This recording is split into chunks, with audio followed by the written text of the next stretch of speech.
Keir Starmer, who won one of the biggest landslides in British political history, is out after less than 2 years, the sixth leader to quit in 10 years. It's the highest rate of political turnover in almost 2 centuries. Politicians, they are very concerned on trying to please everyone. They'll end up not pleasing anyone. I swear by all my... There'll soon be a seventh leader, likely to be Andy Burnham.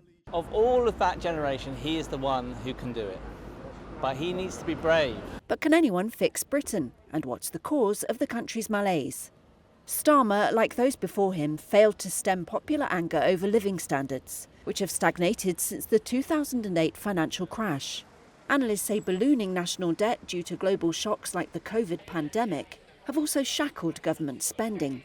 Almost unprecedented era of political change and turmoil. It has been the greatest... Reuters UK correspondent Alistair Smelt points to a tough 10 years, from Brexit to COVID and beyond. Baby. We've then had sort of energy price spikes to do with the Ukraine crisis and the war in Iran recently. And so it's all added up to an ecosystem of a Britain where it's been very hard for prime ministers to retain their grip on power. Britain was once seen as a pillar of political and economic stability. Margaret Thatcher and Tony Blair held power for 21 years between them and helped reshape modern Britain.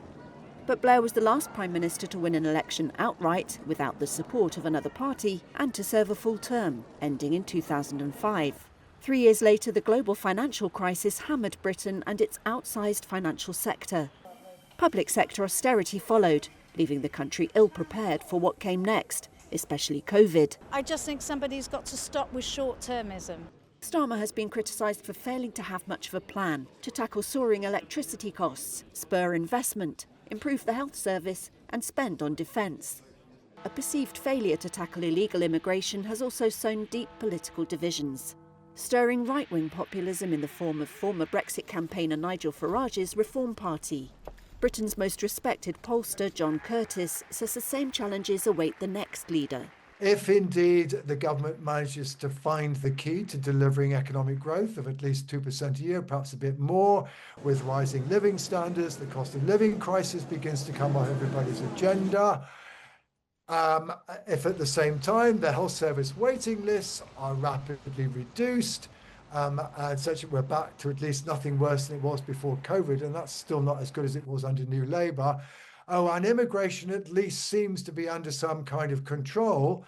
Sure, if Labour can deliver all that, frankly, under any Prime Minister, they are likely to be much more competitive with reform and indeed, frankly, with everybody else.